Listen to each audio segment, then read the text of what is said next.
Right now, several corrections officers are on the mend following attacks inside Minnesota prisons. The violence happened inside the Stillwater and Oak Park Heights prisons earlier this week.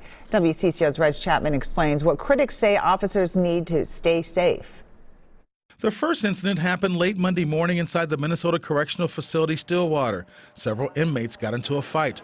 Correction officers tried to break it up and were hurt. We are told a corrections sergeant and 2 corrections officers were taken to Lakeview Hospital for treatment and were released. Tuesday evening at the Minnesota Correctional Facility Oak Park Heights, 2 inmates attacked a corrections sergeant and 2 corrections officers. 2 were taken to the hospital, treated and released. The other had serious injuries and was taken to a different hospital for treatment and was eventually released. In a statement, Department of Corrections Commissioner Paul Schnell said safety is their highest priority. He said, quote, "Those responsible for these senseless and cowardly acts of violence will be fully held accountable for their actions." The union that represents correction officers, AFSCME Council 5, said, "Our union will never stop fighting for the right of every worker to be safe on the job and to be able to end their shift the same way they came to work." The union wants increased staffing levels in every facility and investment in all staff. It is also behind a push to recruit and retain officers.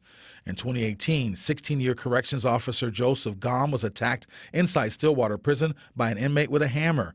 He died from his injuries. 5 years later, his family says they just want to heal and hope that another death doesn't happen. Reg Chapman, WCCO 4 News.